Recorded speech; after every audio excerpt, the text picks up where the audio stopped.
The forbidden sword. The planet Vorta was far from Earth. Its skies were always dark blue, and 3 moons floated above like quiet watchers. The land was full of red rocks, glowing trees, and deep valleys. But one place on Vorta was different, a giant stone crater in the center of the mountains.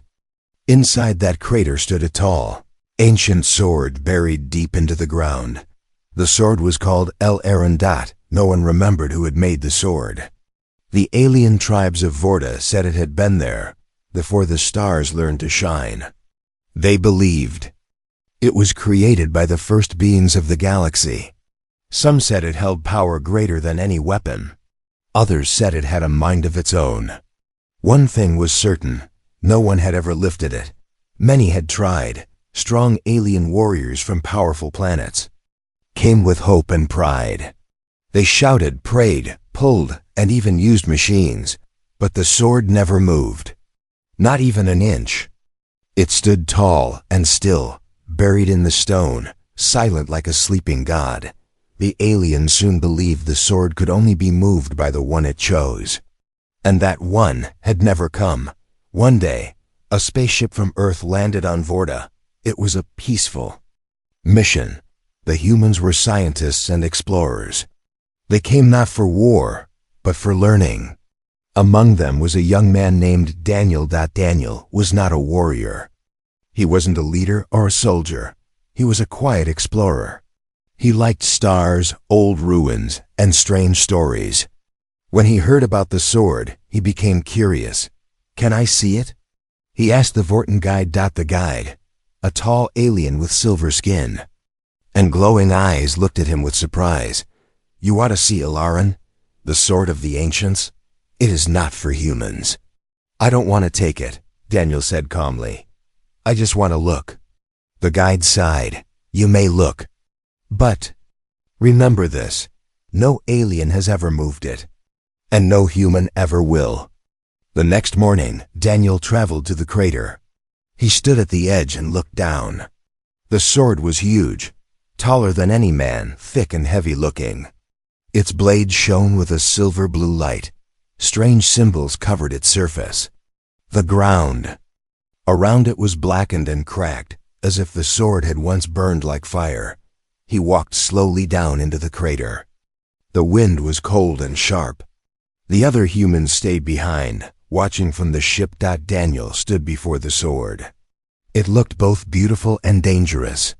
He took a deep breath and stepped closer. His heart beat fast. He didn't know why. He reached out his hand and lightly touched the hilt. In that moment, something strange happened. The sword glowed. Just for a second, a soft pulse of blue light ran through the blade. It was gentle, like a heartbeat. Then it faded. Daniel pulled his hand back in shock. He looked around. No one else was nearby. The sword returned to silence. He didn't try to lift it. He didn't dare. He slowly walked back up the crater, deep in thought.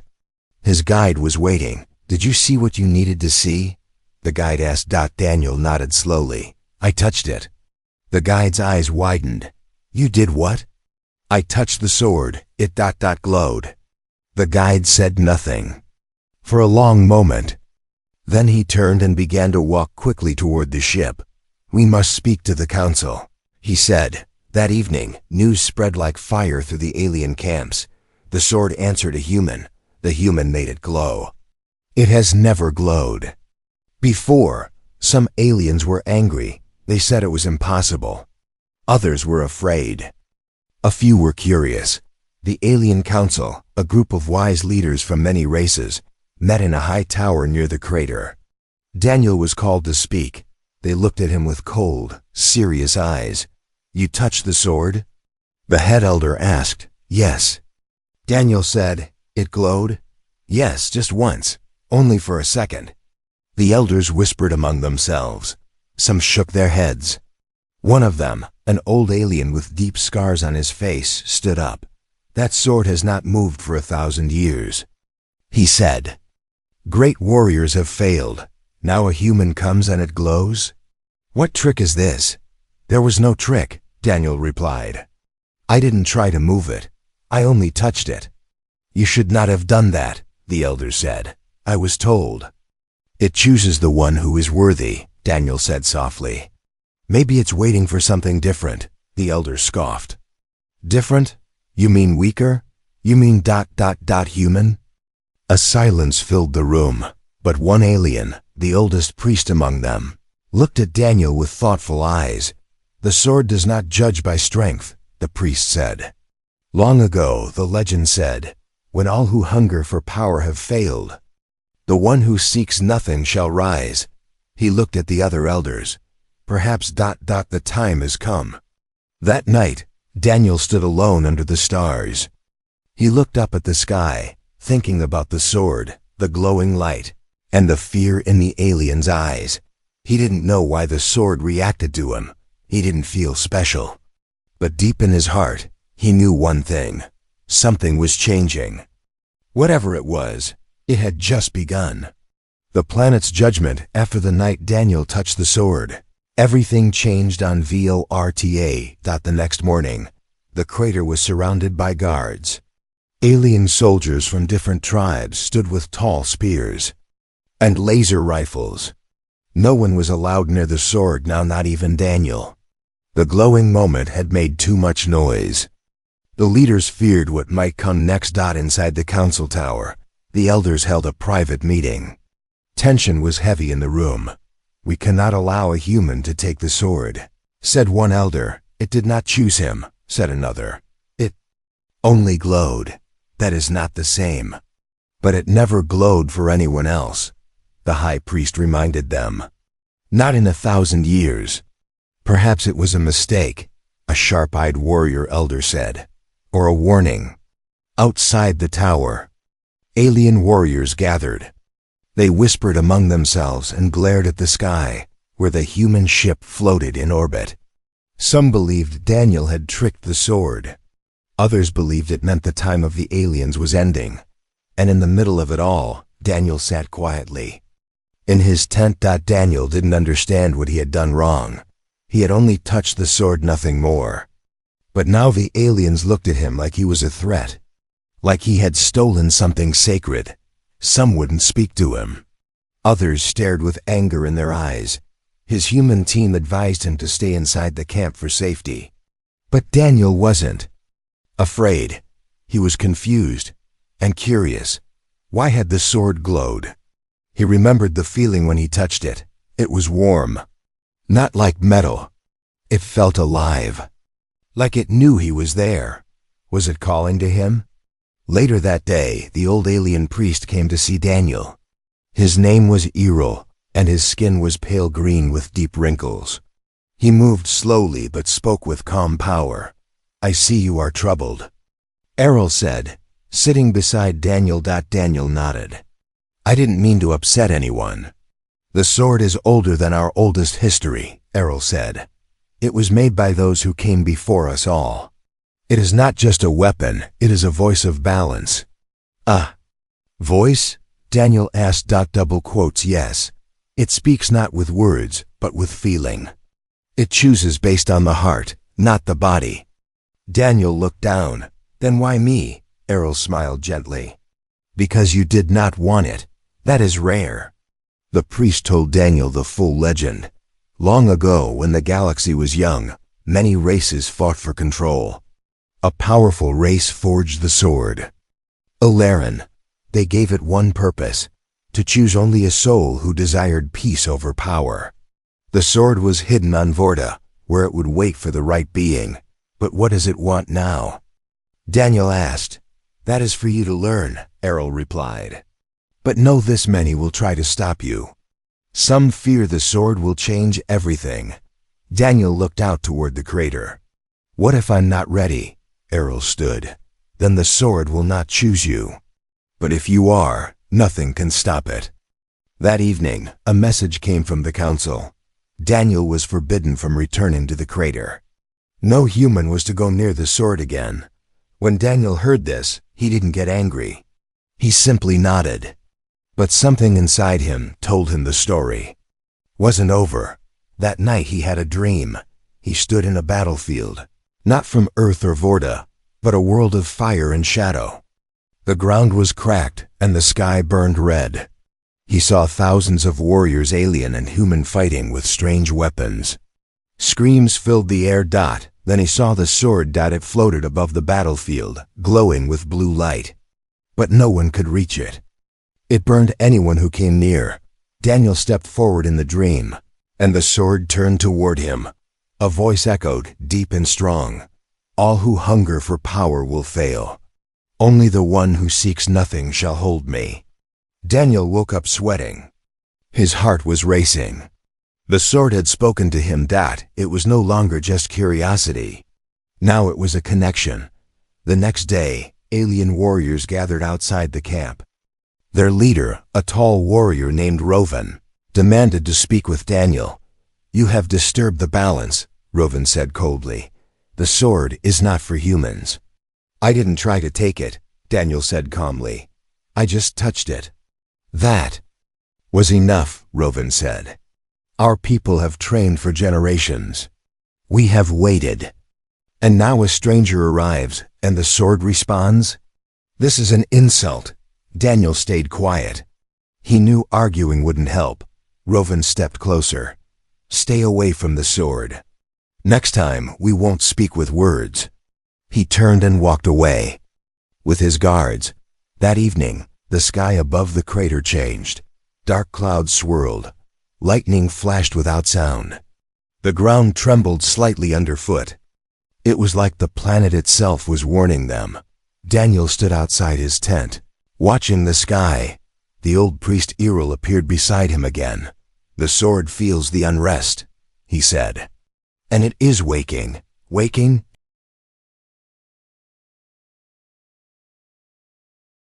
Far in the shadows of the valley, Rovan and his warriors gathered. "If the sword will not choose us," he growled, "we will take it." He had a new plan. A weapon built from ancient alien tech. A tool that could break stone, even the stone.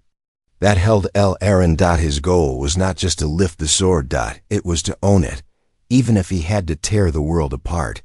Back in camp, Daniel stared at the crater in the distance. He didn't know exactly what was coming, but he felt it. Something deep inside told him the sword had waited long enough. And now, the real test was near. The worthiness trial. The storm over the crater did not go away. Black clouds circled the sky. Blue lightning danced silently above the stone. The air around the sword had grown thick, almost heavy, as if the planet itself was holding its breath. Inside his small tent, Daniel sat awake in the dark. He couldn't sleep. His dream from the night before kept coming back in pieces. The battlefield. The burning sky. The voice of the sword. He closed his eyes, and again, the words came. All who hunger for power will fail. Only the one who seeks nothing shall hold me. He opened his eyes again, heart pounding. Was the sword truly alive? At sunrise, Daniel left his tent and walked to the edge of the crater. The guards were gone. No one was watching anymore. Everyone was busy with meetings and arguments about what to do next. Daniel stood quietly, looking at the ancient sword. It still stood firm in the cracked stone, tall and still glowing faintly with soft blue light. He didn't move closer. He didn't speak. He just stood there, listening. Then something happened. His mind began to shift, like falling into a deep thought. But this wasn't a normal thought. It felt real. It was a vision. He saw the past. A long, long time ago, before Earth had even grown its first trees, the galaxy was filled with war. Powerful species fought across the stars. Whole planets were destroyed. Greed, pride, and fear spread like fire. In the middle of this chaos, a quiet race called the First Ones forged a sword. But it was not a weapon to win war. It was a weapon to stop it. They placed the sword deep inside a planet and left it there, waiting. Not for a warrior, but for someone who would not want to use it for harm. Someone who would lift it only to protect peace. That sword was El Aaron. Daniel gasped as the vision faded. He was back on the edge of the crater, shaking. The sword was Not just choosing a person. It was testing their soul. Later that day, Daniel spoke with Errol, the old priest. I saw a vision, Daniel told him. The sword showed me what it is. Errol nodded slowly. It shows only to those it trusts. Daniel looked down. But why me? I'm not a hero. I don't want power. Exactly, Errol said. That is why it watches you. It waits to see if you will remain the same. Even when others come with force. Daniel understood. The sword didn't want a king. It didn't want a fighter. It wanted a guardian. Far from the camp, in the shadow of the mountain, Rovan stood before his soldiers. His armor shone black and gold. His eyes burned with anger. He held a strange machine, a large pulse drill built from alien parts. Its purpose was clear. Break the stone. Force the sword free. We waited long enough, Rovan said to his warriors. The sword belongs to us.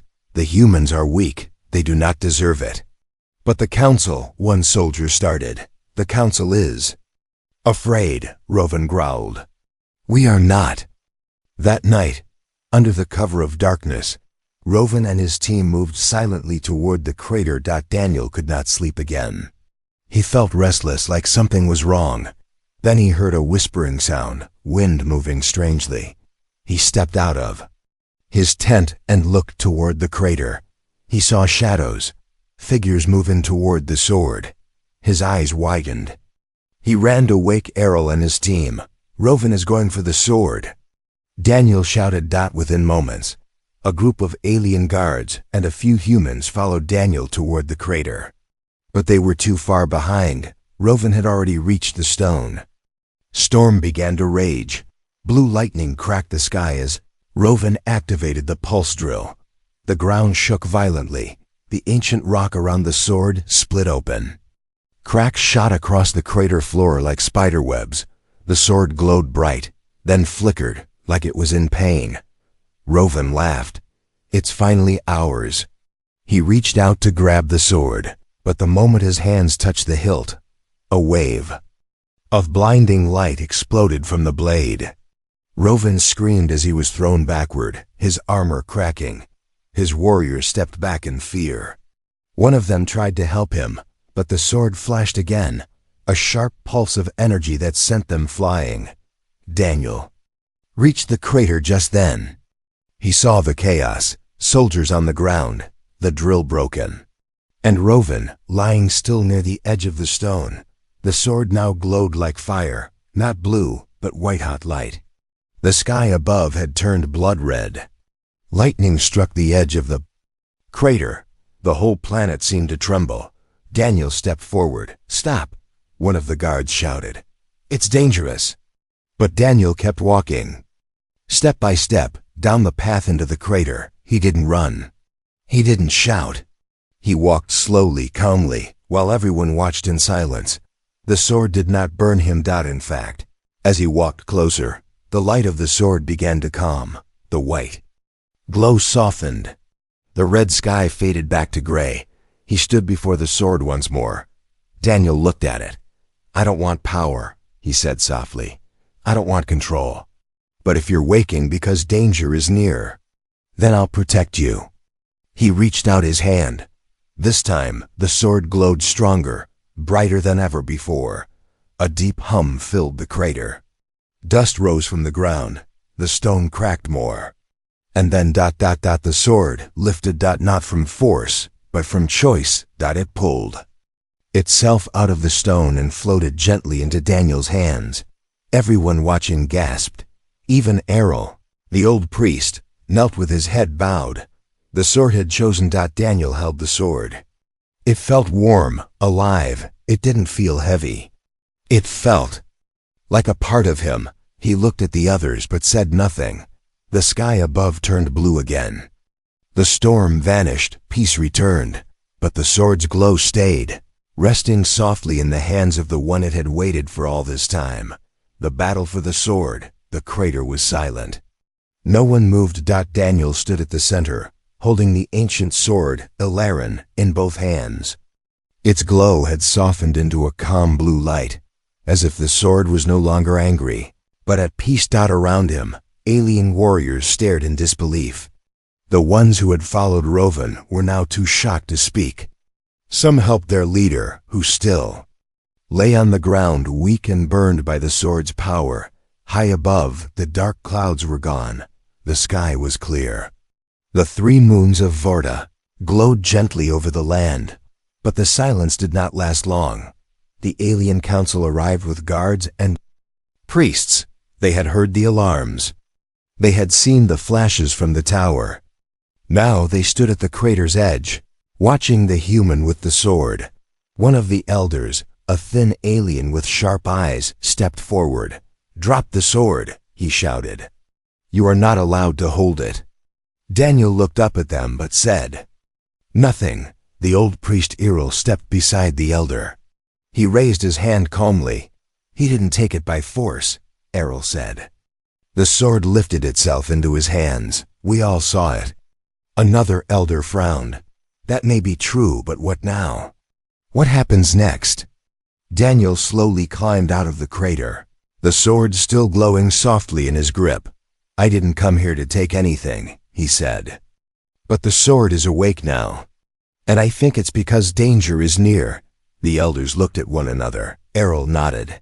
"The storm, the shaking ground, vision, the sword is alive. It senses what we do not. It has chosen this human not to fight, but to guard." "Guard what?" asked one of the younger council members. Errol looked at the horizon. "Guard peace." Back in the alien city near the mountains, the news spread fast. The sword has awakened. It chose a human. The ancient power is no longer sleeping. Some aliens were afraid. Others were angry. And some were ready to act. Not all of Vorta believed in peace. A powerful alien tribe called the Darnak had waited for centuries. They believed the sword was their right. They had trained warriors and built machines, hoping to one day take Alarin for themselves. When they heard that a human now held the sword, they saw it as an insult and a threat. The Darnak leader, a cruel warrior named Tharn, prepared his army. "If we can't lift it," he growled, "we will take it by force." That night, Daniel sat with Errol in a quiet room. The sword rested beside him, glowing gently in the dark. Daniel looked at it. "Why did it choose me?" Errol smiled. "Because you didn't ask for it. And when others tried to break it free, you tried to stop them." Daniel sighed. "Now war is coming. I can feel it." "Yes," Errol said. "The Darn..."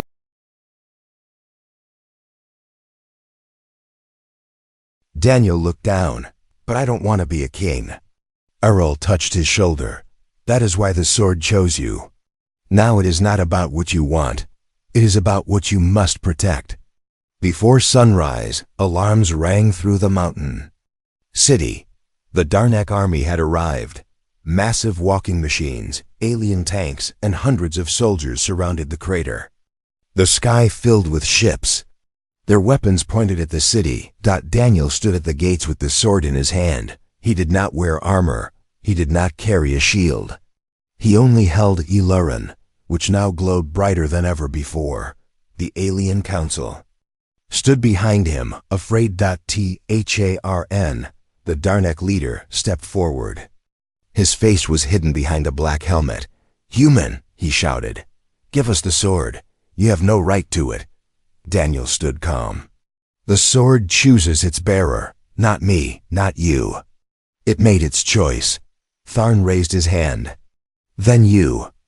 Leave us no choice." The battle began. Explosions shook the ground. Energy blasts tore through the air. Aliens ran to defend the city. Daniel stood in front of the gates, sword raised. As the Darnak machines approached, he closed his eyes. The sword pulsed in his hand, and a wave of blue light shot forward, hitting the machines like a shockwave. The machines stopped, their metal cracked. Their engines died. Tharn stared in disbelief. "What is this power?" Daniel stepped forward. "This is not a weapon of war. It is a shield of peace." He raised the sword again, and this time, A glowing barrier surrounded the city, a dome of light that protected everyone inside. The Darnak tried to fire again. Nothing worked. Their weapons melted. Their tanks crumbled. The sword was not destroying them. It was stopping them. For hours, the Darnak tried to break the shield, but the sword's light was too strong. Finally, Tharn dropped his weapon and fell to his knees. "We cannot win," he whispered. The alien council watched in shock as the Darnak army began to retreat. One by one, their ships turned and flew away. Sword dimmed, its light returning to a gentle blue. Daniel lowered his hand. The glowing dome disappeared. The battle was over, and not a single life had been taken. The city celebrated that night. For the first time in centuries, the sword had not been used to kill. It had been used to protect. Aliens from many races came forward and bowed before Daniel, not as a ruler, but as a guardian. Errol stood beside him and spoke to the people. The legend said, "The one who lifts the sword shall not rule, but restore." The human has done just that. Let him guide us forward, not with war, but with wisdom. Daniel looked at the stars. The sword rested on his back, quiet and calm. He didn't feel powerful. He felt responsible. But he knew one thing for sure: the real test was not lifting the sword. It was using it for the right reason. The chosen human. The days after the battle were quiet. Vorta, once filled with fear and tension, now felt peaceful. The sword Ilaren no longer burned with light. It rested calmly on Daniel's back, like it was sleeping once again, but watching everything around it. The Darnak army had left. No more ships in the sky, no more war machines at the gates.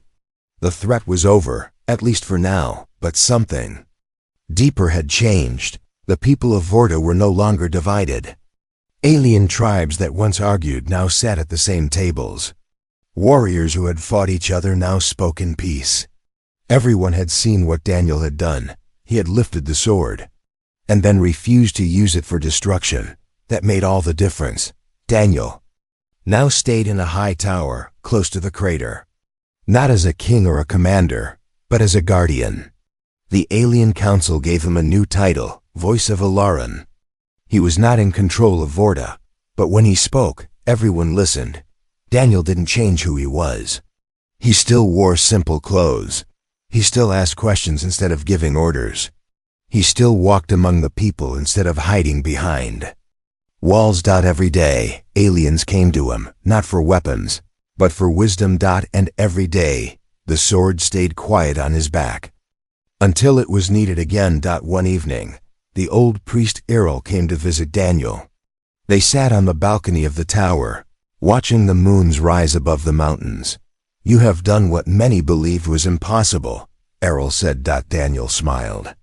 "I didn't do it alone. The sword chose me. I just followed where it led." Errol nodded. "And that is why it chose you." Daniel looked at the stars. "Do you think the danger is over?" Errol was silent for a moment. Then he said, "No, danger never truly ends.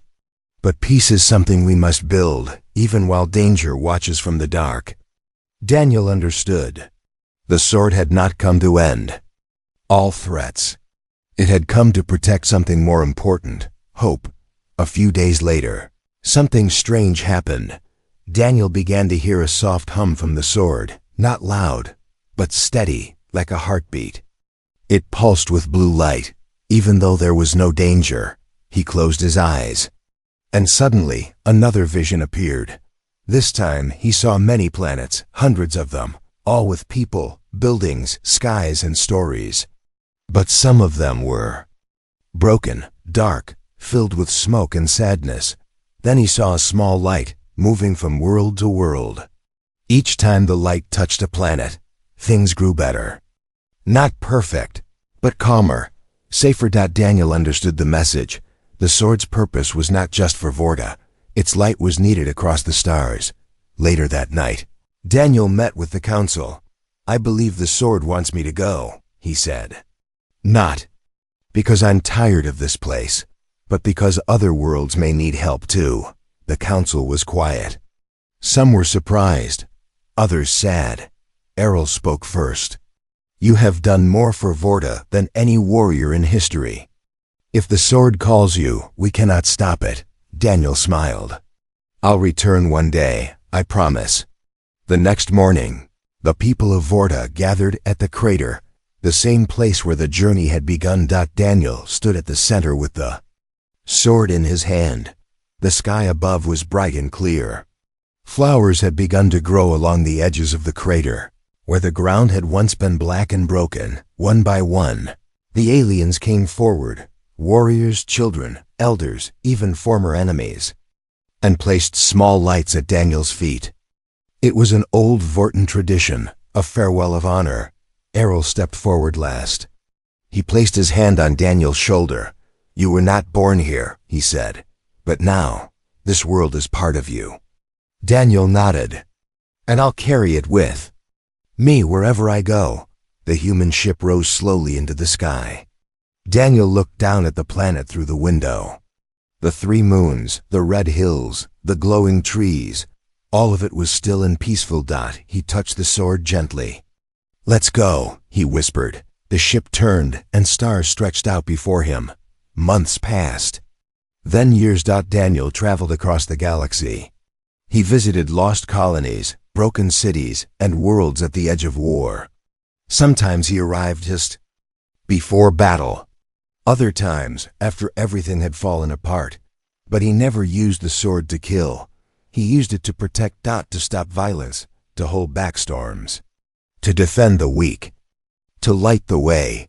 The legend of the sword spread far and wide. Children told stories about the human with the glowing blade. Leaders spoke his name with respect. Enemies who once raised arms put them down when the sword appeared. And in every place he went, peace followed, even if only for a short while. Because Daniel knew that peace wasn't something that stayed on its own. Peace had to be carried, protected, shared. Many years later, in a quiet corner of space, a child asked her grandfather a question. Is the man with the sword real? She asked. The old alien smiled.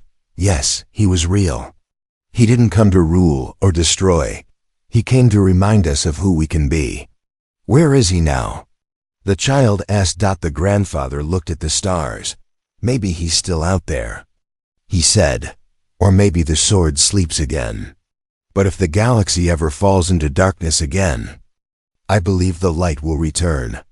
And high above that quiet planet, far beyond the reach of war or fear, a single ship moved silently through space. Inside, a man sat peacefully, sword resting beside him, still glowing softly in the dark. The sword had chosen. The journey was long, but the purpose was clear. Protect, not rule. Guide, not